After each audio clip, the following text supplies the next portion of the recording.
Jai Sairam, welcome back to my channel. இன்னைக்கு இந்த பதிவில் பங்குனி உத்திரம் முருகர் வழிபாடு பற்றி தான் இதில் ஷேர் பண்ணுறேன்.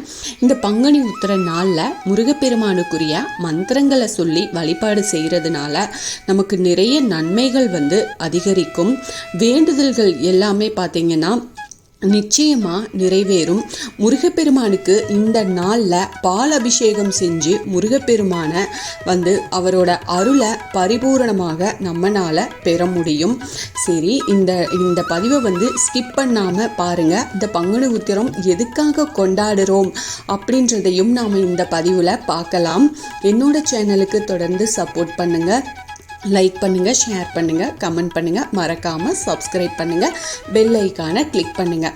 பங்குனி உத்திரம் முருகப்பெருமானுக்குரிய விரத நாள் அப்படின்னாலும் எந்த நாளில் எந்த தெய்வத்தையும் வழிபட்டாலும் அளவில்லாத பலன்கள் கிடைக்கும். குறிப்பாக திருமணம் கைகூடும். இந்த திருமண தடை இருக்கிறவங்க இந்த நாளில் விரதம் இருந்து நாம் வழிபாடு செய்யலாம்.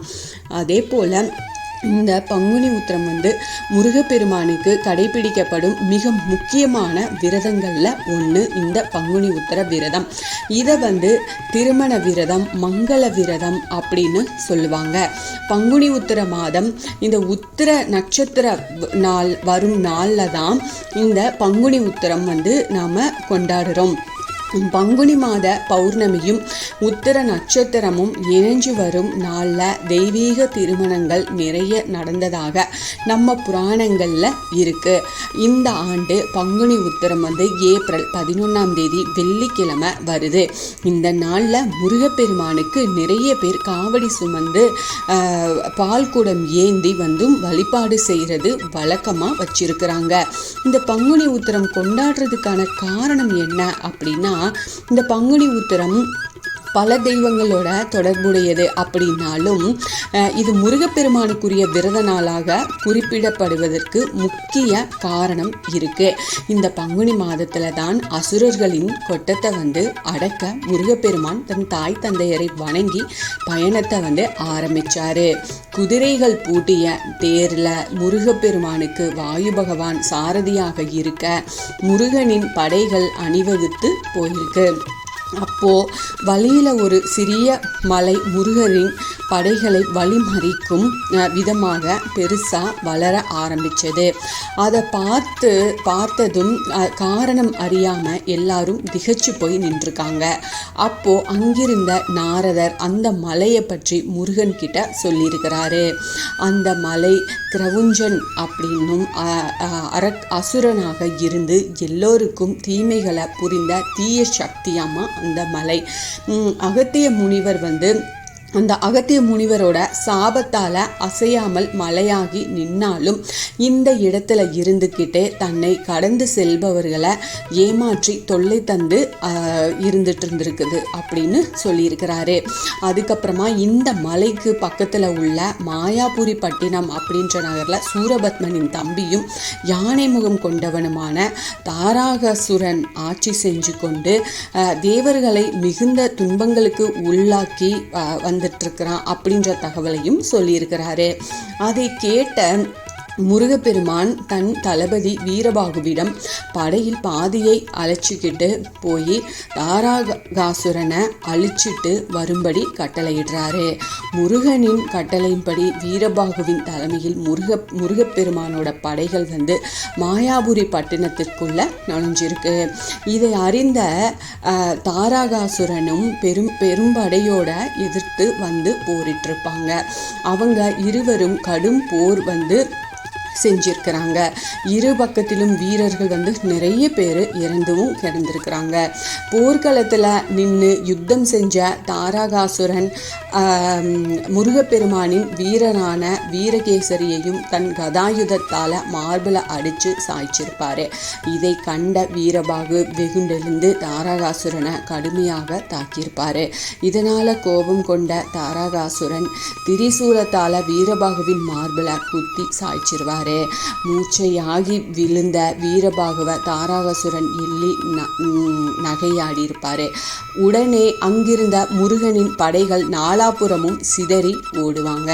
மயக்கம் கலைஞ்சு எழுந்த வீரபாகு மீண்டும் மூர்க்கத்தனமாக தாக்கியிருப்பார். எதிர்த்தாக்குதல் நடத்த முடியாமல் தாரகாசுரன் தன் மாய வேலைகளை அதாவது வேலைகள் எல்லாமே எலியாக மாறி கிரவுஞ்ச மலைக்குள் புகுந்துருவார். வீரபாகுவும் அவனை தொடர்ந்து மற்ற வீரர்களோடு விடாது மலைக்குள் நுழைய மலை தன் வேலையை காட்ட ஆரம்பிச்சிடும். தாரகாசுரனின் அசுர படைகள் முருகப்பெருமானின் படைகளை பெரிய அளவில் தாக்கி அழிச்சிருக்கும். இதை நாரதர் மூலம் அறிந்த முருகப்பெருமான் நேரடியாக போர்க்களத்துக்கு வர்றாரு. வந்தவரின் வலிமை அறியாத தாரகாசுரன் சிறுவன் அப்படின்னு முருகரை கிண்டல் செஞ்சிருப்பாரு. கோபம் கொண்ட முருகப்பெருமான் அவனை கடுமையாக தாக்குறதுக்கு ஆரம்பிச்சாரு. தாக்குதலை சமாளிக்க முடியாம மீண்டும் எலியாக மாறி மலைக்குள் நுழைந்து மாய வேலைகளை காட்ட ஆரம்பிச்சிருவாரு. முருகப்பெருமான் தன் வேலாயுதத்தை கையில எடுத்து வீசி எறிவாரு. துள்ளி வந்த வேல் மலையை பல கூறுகளாக்கி உடைத்தெறிந்து தாரகாசுரனை கொன்றிருக்கும்.